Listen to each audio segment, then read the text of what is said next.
자, 오늘은 여러분 교재 239페이지. 네. 우리가 지금 주식회사 3일 패션의 부가가치세 정리를 하는 부분을 오늘 할 차례입니다. 그동안 매입 매출 전표를 입력해 가지고 매입 자료 또 매출 자료, 매입 매출 전표에 7가지 유형으로 연습을 했었습니다. 11번 과세 매출, 13번 면세 매출, 17번 카드 과세 매출, 51번 과세 매입, 53번 면세 매입, 54번 불공, 57번 카드 과세 매입, 이렇게 7가지 유형이 FAT 1급에 출제가 되기 때문에 그 7가지 유형만 우리가 연습을 했습니다. 자, 그러면은 우리가 앞 시간에서 말씀드린 대로 이 부가가치세 관련된 개념 과목이 뭐가 있냐면 부가세 애수금하고 부가세 대급금이 있는데, 이 부가세 애수금을 그동안 계속 부채로 증가를 시켰고 부가세 대급금을 계속 자산으로 잡아놨단 말이죠. 그러면 우리가 부가가치세를 납부해야 되는 그 납부일 이전에 과세기간 종료일인 1기 예정, 1기 확정, 2기 예정, 2기 확정의 과세기간 종료일 요 4시점에서 부가가치세를 그때그때 정리하는 회계 처리를 해야 된다 해서 우리 페이지 상단에 있는 납부세액인 경우의 회계 처리와 환급세액인 경우의 회계 처리를 우리가 알아야 된다. 어제 앞 시간에서 끝나는 부분이 여기에서 끝났습니다. 그러면 오늘은 이제 실제로 우리가 그동안 2기 예정 거에 매입 매출 전표를 입력했는데 9월 말로 부가가치세를 정리해 보도록 하겠습니다. 1번 질문에 한번 답을 해보죠. 과세 표준은 얼마인가? 그러면은 부가가치세 신고서를 한번 열어보세요. 자, 부가가치세 1번이라는 메뉴 박스의 첫 번째 메뉴, 부가가치세 신고서를 실행하셔가지고 위에 있는 기간은 7 엔터 엔터, 9 엔터 엔터 하시고 정기 신고에서 엔터 하시게 되면은 이와 같이 부가가치세 신고서가 작성이 되는데요. 우리가 그동안 여러 번 작성을 했기 때문에 저 같은 게 이렇게 나올 수가 있습니다. 저장된 내용이 있습니다. 불러 오시겠습니까 하면은 혹시 우리가 수정한 전표가 있을 줄 모르니까 여기서는 아니요 하겠습니다. 다시 작성이 되는 거예요. 최신 버전으로 작성이 된 거라고 보면 되겠죠. 그래서 여기 문제, 우리 교재로 다시 돌아가서 과세 표준이 얼마냐 하면은 여러분은 어디를 보셔야 되느냐? 자, 과세 표준과 매출세액란이 여기에 있지 않습니까? 그러면 여기서 과세 표준은 바로 이 공급가액을 의미하는 금액의 합계가 과세 표준입니다. 그래서 과세 표준은 110,150,000이다. 이렇게 여러분이 보고 답변할 수 있어야 된다. 다음 두 번째 질문을 보겠습니다.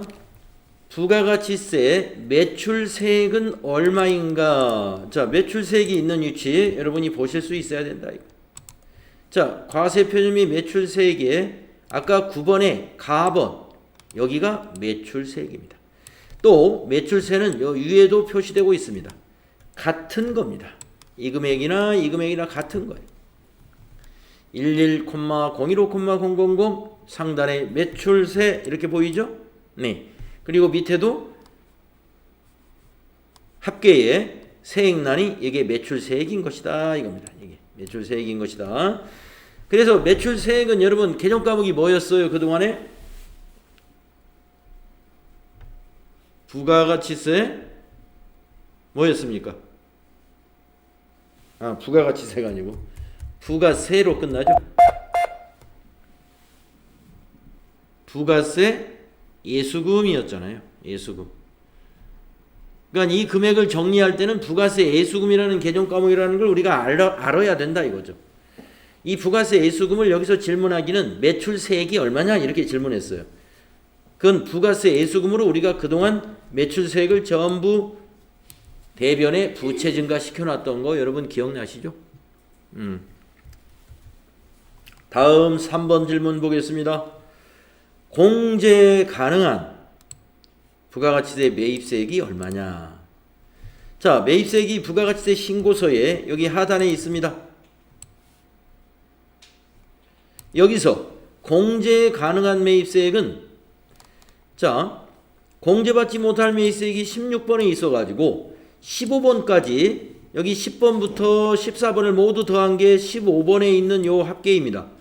거기에서 16번에 있는 공제받지 못할 매입세액을 뺍니다. 네, 그것이 차감계인 바로 17번이 되겠습니다. 매입세액은 여기 나번에 있는 이것인 거죠. 5,480,000. 그러면 저 위에 있는 이 매입세하고 똑같습니다. 이거하고 차감계가 똑같죠. 그래서 매입세, 매출세 옆에 있는 이것과 같다. 그러면 여러분이 매입매출전표 입력할 때 그동안 매입세를 뭐라고 입력했었느냐 하면은 기억나시죠? 부가세 대급금이라고 우리가 입력했었다 이거예요. 부가세 대급금. 부가세 대급금을 자산으로 증가시켰잖아요. 차변에. 거기 기억이 나셔야 됩니다.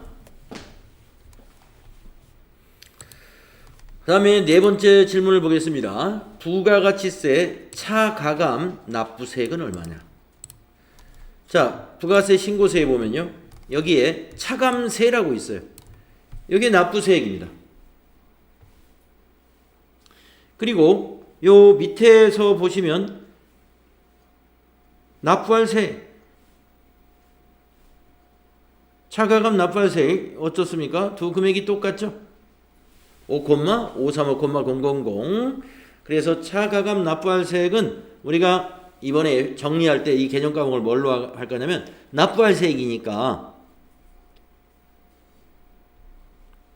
미지급 세금. 자, 우리가 9월 30일자로 정리를 하게 되는데요. 9월 30일 날 이 5,535,000원을 납부하는 게 아니고 다음 달 25일, 10월 25일에 납부할 거예요. 그래서 9월 30일부터 10월 25일 사이 동안은 어떻게 해요? 부채죠. 이 돈을 납부할 의무가 발생했으니까. 우리가 정리분계를 하면은 납부할 의무가 그때부터 발생합니다. 그래서 돈을 준비했다가 10월 25일 날 신고서와 함께 은행에 납부를 해야 됩니다. 자, 그러면 개념 과목이 다 정리됐습니다. 매출세액은 여러분 부가세 예수금, 매입세액은 부가세 대급금, 납부할 세액은 미지급 세금이다. 이걸 가지고 정리분계를 잠시 후에 하면 되겠습니다. 다음에 5번을 보겠습니다. 질문의 5번. 공제받지 못할 매입세액은 얼마냐? 공제받지 못할 매입세액. 아까 부가세 신고서에서 우리 봤죠. 바로 여기에 있었습니다. 공제받지 못할 매입세액 16번에 2,535,000이다.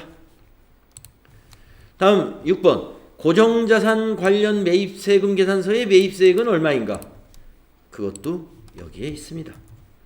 고정자산 매입 11번에 세액은 2,620,000 이렇게 찾을 수 있나요? 부가가치세 신고서를 보고 착착 질문하는 대로. 네. 이걸 못 찾았어요? 지금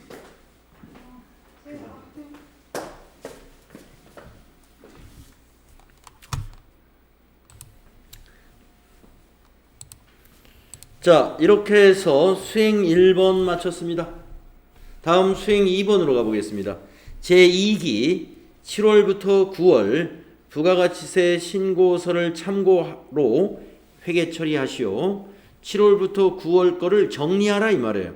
정리분계는 이 과세기간의 종료일 9월 30일자 일반전표에 입력을 합니다.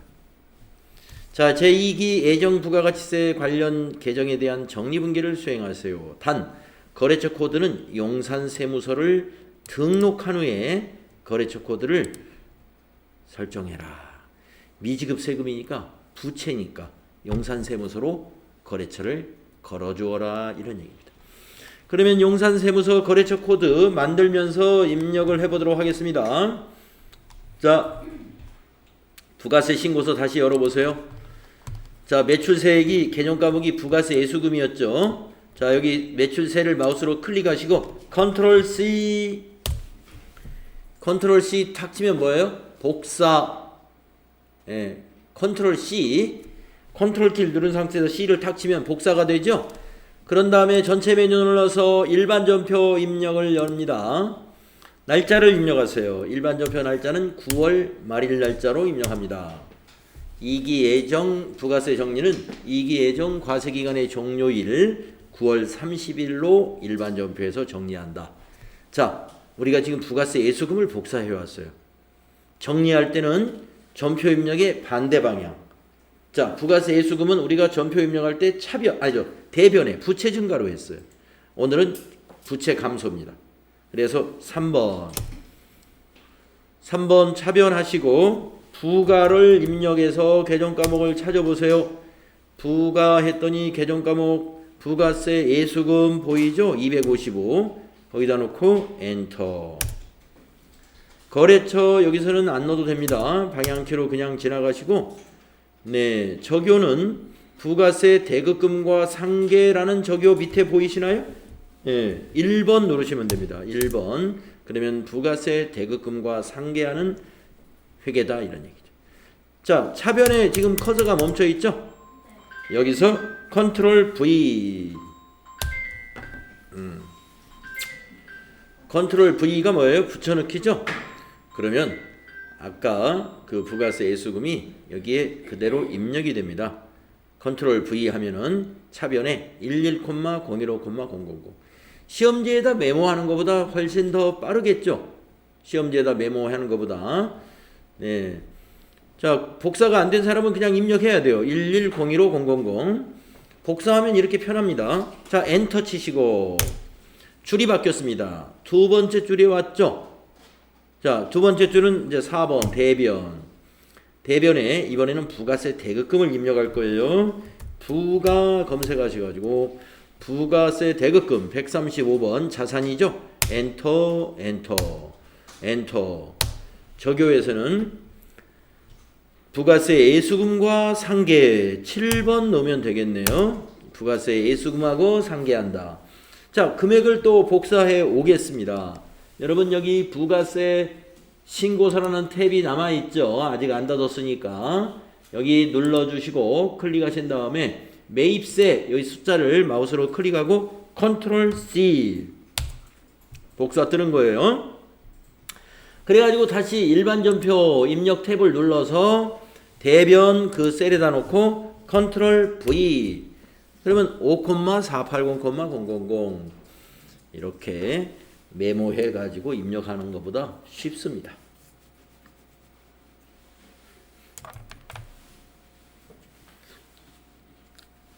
자, 이번에는 납부할 세액이죠. 자, 납부할 세액 여기 보시면 빨간 글씨로 5,535,000이 나와 있는데 부가세 신고서에 가서 한번 봅시다. 여기 납부할 세액이 차감세죠. 5,535,000. 지금 일반 전표 입력하면서 이 차액만큼이 바로 납부할 세액인 것입니다. 여러분, 납부세액은 어떻게 구한다고요? 부가세 예수금에서 부가세 대급금을 뺀 것이 납부세액이에요. 부가세 예수금은 매출세액이요. 부가세 대급금이 매입세액이죠. 그래서 우리가 배우기를 매출세액에서 매입세액을 차감하여 납부한다. 납부세액 구하는 거 아시죠? 자, 이제 납부세액을 분개하겠습니다. 세 번째 줄에 미지급세금은 부채니까 대변의 부채 증가. 4번 대변해 주시고 미지로 입력해서 검색을 해보면 코드에서 미지하고 엔터 쳐보면 미지급금, 미지급세금 두 번째 줄에 261번에 미지급세금이 있는 것을 볼 수 있죠. 엔터 하시고. 자, 용산세무서를 코드로 등록하라고 그랬어요. 아직 등록되지 않다고 그랬습니다. 그러면 코드란에서 자, 신규 거래처 여기서 직접 한번 등록해 볼까요? 자, 상호밖에 없으니까 거래처 등록 메뉴에 안 가고 여기서 그냥 간단히 해버리겠습니다. 자, 여기 거래처 코드에 커서 있나요? 거기서 플러스 키 탁 누르세요. 우리 키보드 좌판에 있는 플러스 키를 말합니다. 숫자 키에 있는 플러스를 딱 누르면 00000 하고 임시 코드 만들어지고요. 자, 거래처에다가 용산세무서 한글로 타자를 하신 다음에 용산세무서 타자를 한 다음에 엔터를 쳐보세요. 그러면은 거래처 등록 이렇게 팝업 창이 쑥 나타납니다. 여기에 코드를 넣어주세요. 제대로 된 코드를. 자, 시험 문제지에서 4002번 용산세무서라고 했습니다.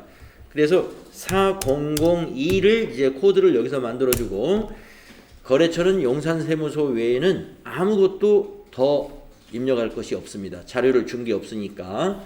그래서 그대로 그냥 등록. 그러면 용산세무서 4002번으로 거래처 등록이 이렇게 간단히 끝났습니다.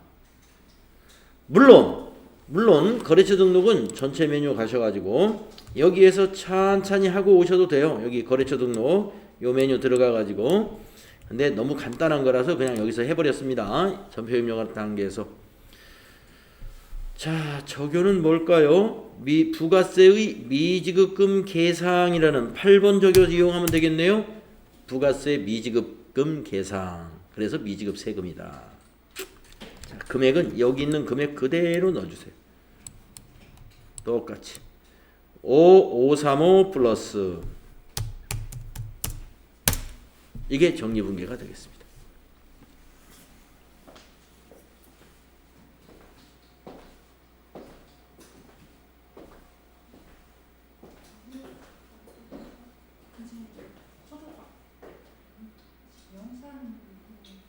플러스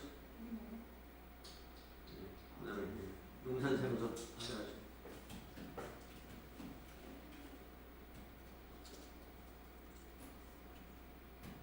엔터 하시고 자, 코드를 입력하시고 여기 있는 코드 4002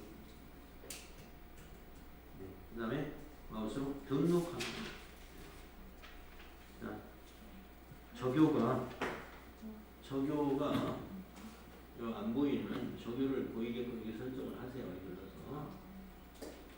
자, 미지급금이 아니고 미지급 세금인데 다시 다시 검색하시고 엔터. 네. 미지급 세금.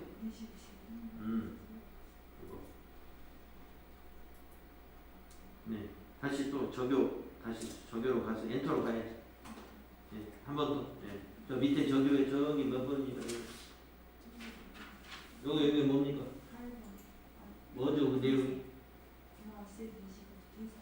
그거를 쓰는 거예요. 그걸 번호를 넣는 거예요. 엔터. 그리고 금액을 여기 있는 금액을 입력하는 거예요. 네. 저 계속 늦으니까 이거 큰일인데. 자, 이렇게 부가가치세 정리분계 이렇게 하는 것이다. 자, 수행 2번에 1번을 마쳤습니다. 다음 2번에 보겠습니다. 자, 한 달이 지났습니다. 10월 25일이 됐습니다. 제2기 예정부가가치세 납부세액을 신한은행 보통예금 계좌에서 납부했다. 회계 처리해야 되겠죠? 자, 조금 전에 납부세액을 미지급세금으로 우리가 회계 처리했으니까 이번에는 미지급세금이 차변에 와야 되겠네요. 부채 감소니까. 그렇죠? 용산세무서 거. 그리고 대변은 보통예금이죠. 이 회계 처리를 하면 되는 거예요. 차변의 미지급세금 용산세무서, 대변의 보통예금 신한은행 이런 전표 입력을 해주면 되는 것입니다. 자, 그러면 납부세액 복사해가지고 쓸까요? 자, 납부세액도 적으려면 귀찮으니까 5535000을 이 셀을 클릭하고 컨트롤 C 복사하신 다음에 여기 날짜를 고칩니다. 10월 25일로 일반전표 날짜를 고칩니다. 10월 25일로 고칩니다.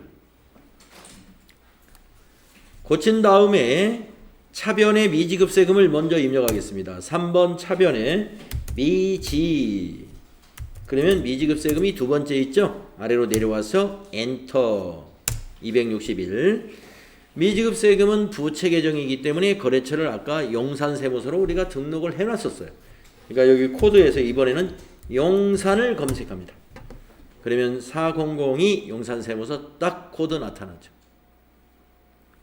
저교에서는 해당되는 저교가 안 만들어져 있네요. 그러면 여기다가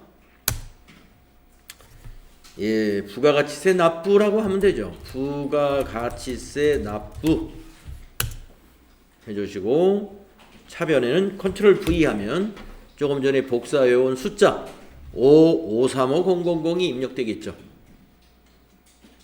5535000이 자, 엔터 치면 또 줄이 바뀌겠죠.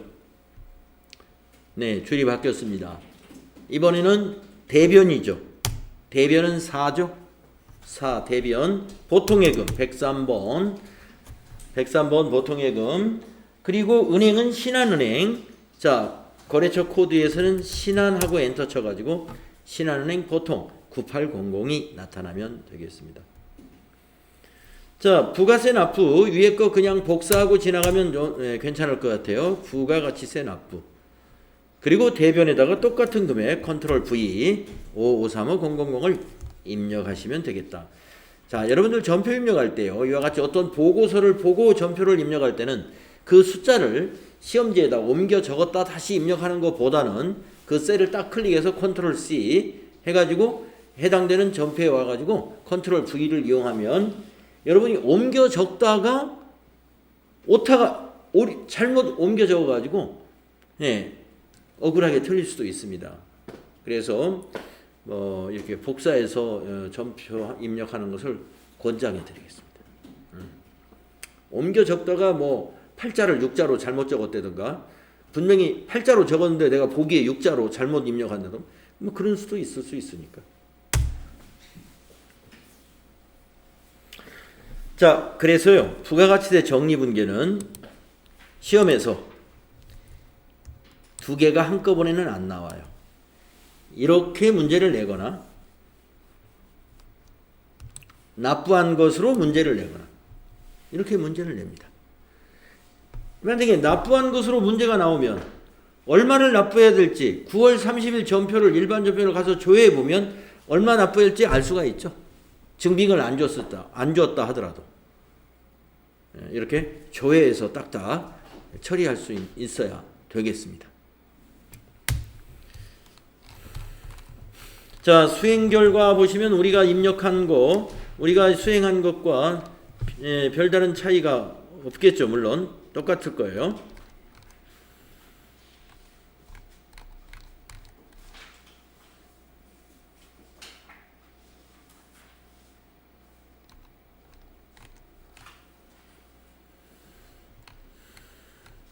자, 수행 팁을 읽어보도록 하겠습니다. 시험에서 출제되고 있는 매입 매출 전표 입력 유형은 꼭 알아야 합니다. 그래서 지금까지 우리가 매입 매출 전표 입력했던 유형을 따져보면은 11번 과세 매출, 51번 과세 매입, 13번 면세 매출, 53번 면세 매입, 17번 카드 과세 매출, 57번 카드 과세 매입, 54번 불공 매입, 이렇게 7가지 유형으로 공부를 했습니다. 시험도 이 7가지 유형 중에서만 출제를 합니다. FAT 1급에서는. 자, 두 번째 점. 시험에서는 부가가치세 신고서, 세금계산서 합계표, 계산서 합계표에 대한 문제는 조회해서 답을 선택하는 방식으로 출제를 합니다. 그러니까 장부를 조회해 놓고 볼 줄을 알아야 돼요. 아까 말씀드린 대로 공제받지 못할 매입세액이 얼마입니까? 하면은 어디가 공제받지 못할 매입세액이 표시되고 있는지, 예, 과세 표준이 얼마입니까? 하면은 과세 표준이 어디에 있는 숫자가 과세 표준인지, 예, 차가감 납부할 세액은 얼마입니까? 하면은 납부할 세액이 부가가치세 신고서 어디에 나타나고 있는지, 이거. 저 시험 봤었는데요. 네. 저거 부가가치세 신고서 세금 계산서 합계표하고 계산서 합계표 중에서 두 가지 나와요. 두 개. 객관식으로 고르는 건데 그거 적어갖고 숫자 쓰는 게 아니라 번호로 4개까지 나와요. 객관식. 네, 예, 맞죠? 네, 그래서 이게 그 말이에요. 이게 그 말. 답을 선택하는 방식으로 출제된다. 선택하는가 객관식이죠. 자, 이렇게 해서 우리가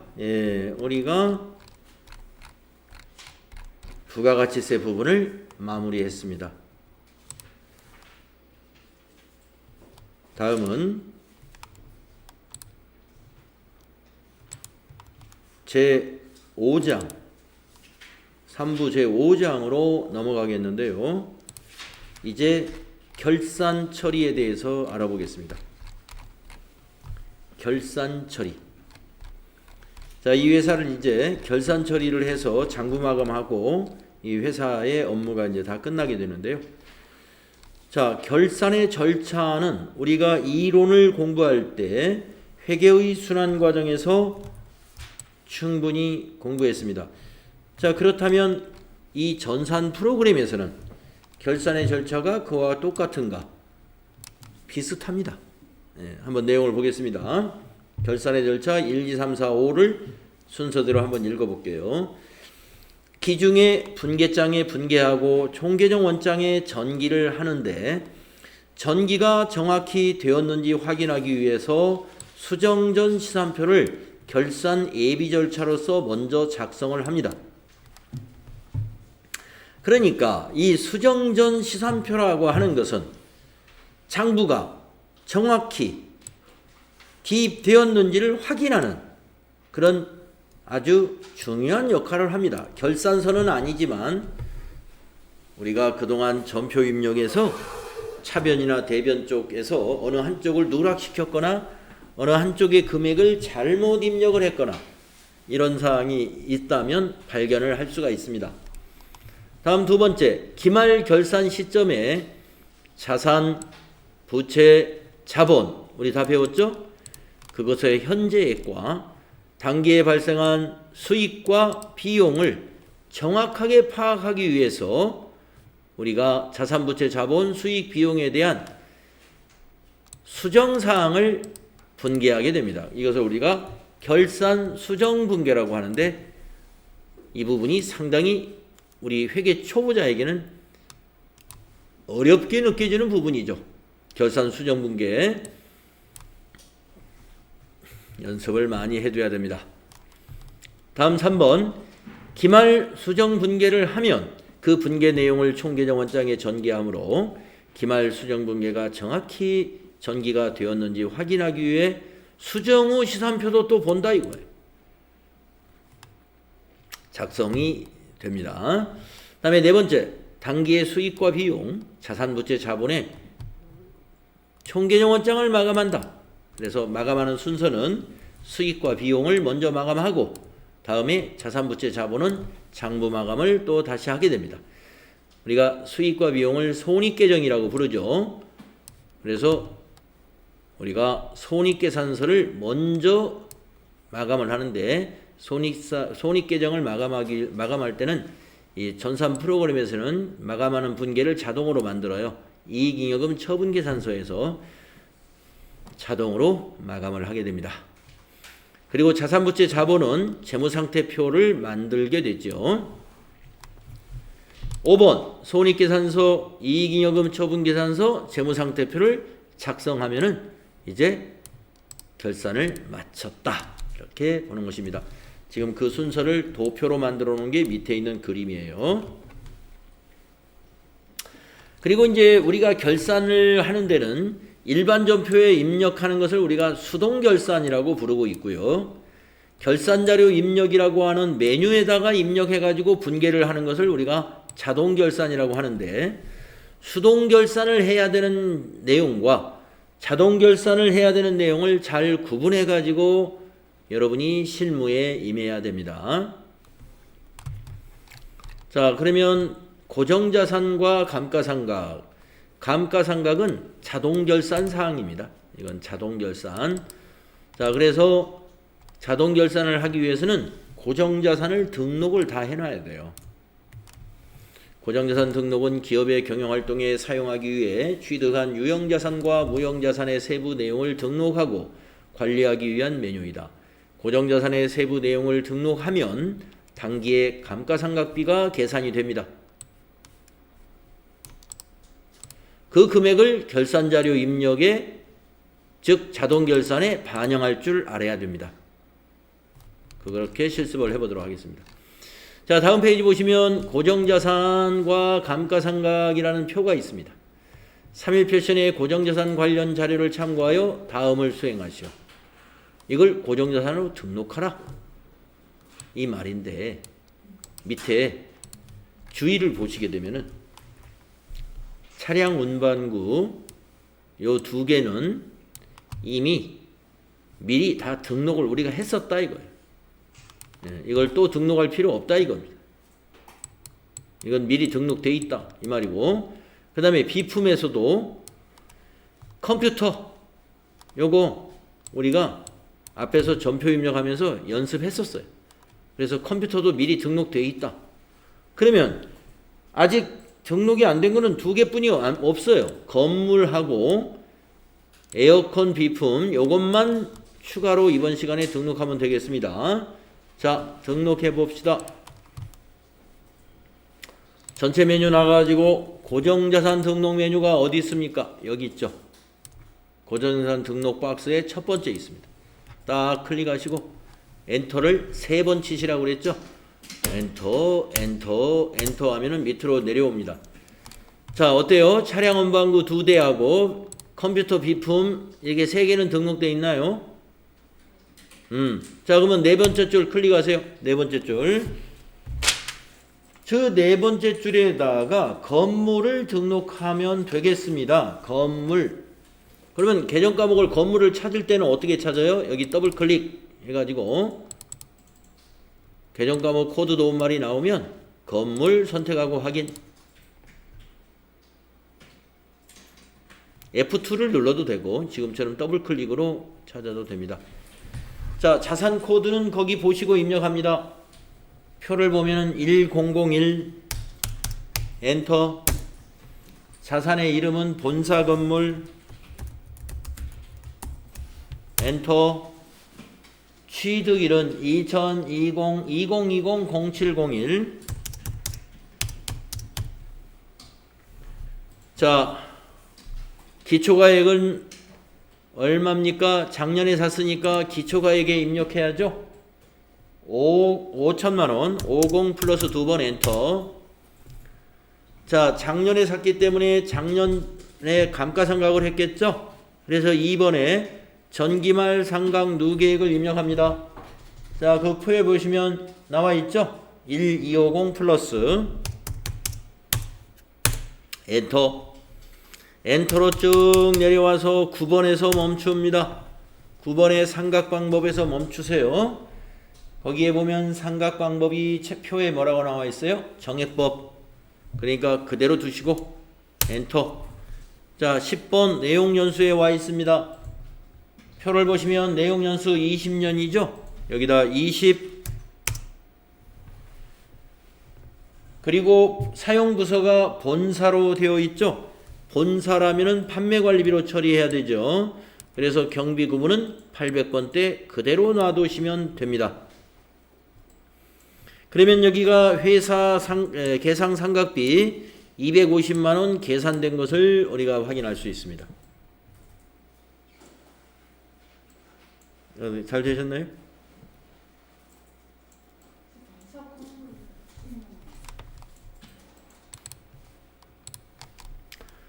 자, 건물 입력되었습니다. 다음은 에어컨을 입력하겠습니다. 비품이죠. 에어컨의 계정 과목은 비품이다. 비품을 여러분이 어떻게 찾을 거예요? 여기서 다섯 번째 줄로 커서를 놓고 더블 클릭을 딱 하면은 다섯 번째 줄 여기 더블 클릭을 하거나 F2를 누릅니다. 그러면은 계정 코드 도움말이 나오죠. 여기서 비품 212번 확인. 자, 코드표에 나와 있습니다. 에어컨은 3001번이래요. 3001 엔터. 자산명의는 에어컨 엔터. 네, 취득일 거기 나와 있습니다. 20190725. 네, 표가 지금 시험지니까 그걸 보고 척척척 입력할 수 있어야 됩니다. 자, 거기에 기초가액이 얼마인가? 네, 243200. 엔터 치면 전기말 상각 누계액으로 내려왔죠? 전기말 상각 누계액 1600 플러스. 그 다음에 엔터로 툭툭툭툭 내려와서 9번의 상각 방법까지 내려옵니다. 자, 상각 방법은 정률법이네요. 정률법 0번 그대로 두면 되겠고요. 만약에 정액법이라면 그 자리를 여기로 1번으로 해주면 됩니다. 밑에 1번이 정액법, 0번이 정률법. 커서가 여기 있으면 자동으로 여기 밑에서 쫙 이렇게 알림이 보입니다. 메시지가. 자, 그 다음에 10번에 있는 내용연수 입력하겠습니다. 내용연수는 거기 에어컨이니까 5년으로 되어 있죠? 표에 나와 있어요. 5. 그 다음에 사용부서가 본사라는 얘기는 여기 경비가 800번대다 이런 얘기입니다. 그래서 그대로 두시면 돼요. 800번대라는 것은 판매관리비다 이런 의미가 되겠습니다. 그래서 내용연수까지 일단 5년을 입력하고 나면 오른쪽에 20번 항목에 회사 계상 상각비다 해서 375,232원이 이번 기간에 당기에 감가상각비다 이겁니다. 에어컨에 대한 감가상각비가 이렇게 된다. 똑같이 나왔죠 저하고. 자, 그래서 우리가 결산을 하기 위해서 누락된 고정자산 등록 건물과 비품 중에 에어컨 요 두 개의 고정자산 등록을 마쳤습니다. 수행 2번을 보겠습니다. 고정자산 관리대장을 이용해서 계정과목별 고정자산 관리대장 조회를 수행하시오. 고정자산 관리대장은 그렇게 중요한 장부가 아니에요. 회계적으로는. 그래서 바로 이건 패스하고 수행 3번으로 가겠습니다. 월별 감가상각비 계상. 이것을 해 두어야 자동결산에서 우리가 이 결산자료 입력을 아주 간편하게 입력할 수가 있어요. 그래서 월별 감가상각비 계상이라는 메뉴를 가지고 결산월을 12월 31일로 작성을 해 놓겠습니다. 그러면 감가상각비가 조회될 텐데요. 그대로 저장을 해두고 닫으면 됩니다. 자, 월별 감가상각비 계상이라는 메뉴는 어디에 있느냐 하면은, 자, 어디에 있냐요? 전체 메뉴 가보시면은요, 고정자산 등록의 맨 밑에 여기에 있어요. 요거를 실행하십시오. 월별 감가상각비 계상 이렇게 실행하면 이런 양식이 나타납니다. 결산 기준 감가상각 계상이라는 탭에 와 있죠? 네. 왜 안 하세요? 했어요? 네. 자, 결산월을 입력하겠습니다. 12월로 입력합니다. 12월. 그리고 경비 구분에서는 전체에서 그냥 엔터를 칩니다. 그러면 12월 31일 결산월로 해서 전체, 고정자산 전체가 나타납니다. 우리가 입력했던 본사 건물도 보이고, 우리가 수업 중에 입력했던 승용차 2대도 보이고, 그 다음에 방금 입력했던 에어컨도 보이고, 그 다음에 수업 시간에 입력했던 컴퓨터도 보입니다.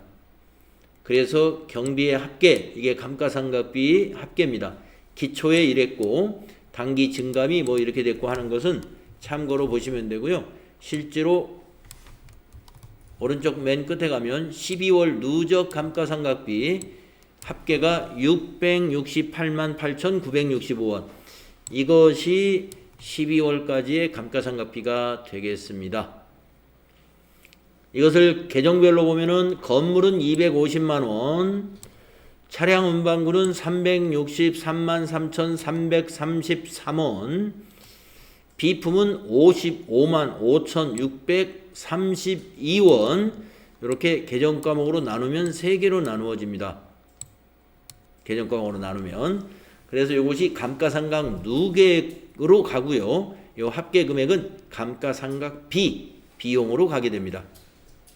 감가상각 누계액은 자산의 차감 계정이기 때문에 재무상태표에 나타나게 되는 거죠.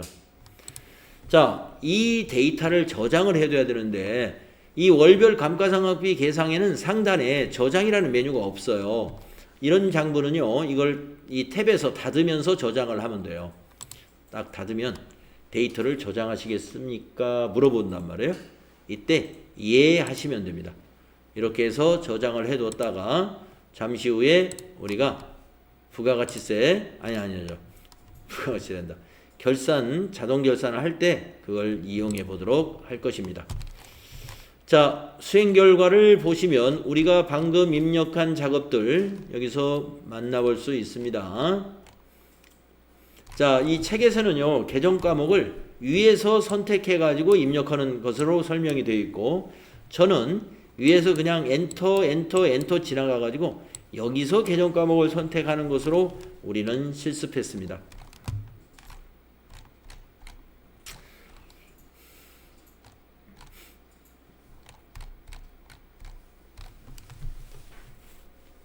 네, 수행 결과 정확하게 잘 됐습니다. 이 숫자들 다 맞아요.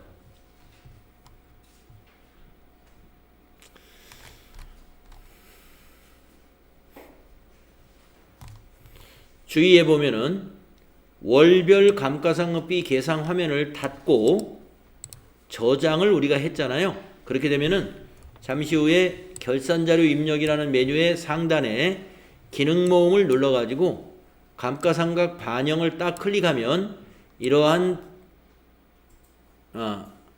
이게 뭐야? 이러한 표가 나타날 거예요. 그때 여기 결산 반영 누르면 입력을 자동으로 해줘요. 그건 좀 이따 실습을 우리가 하게 될 겁니다. 자, 이번에는 이제 수동 결산부터 우리가 실제로 한번 해볼 텐데요. 조금 쉬는 시간이 필요하죠. 그래서 잠시 쉬었다가 다음 시간에 수동 결산 시작해 보도록 하겠습니다.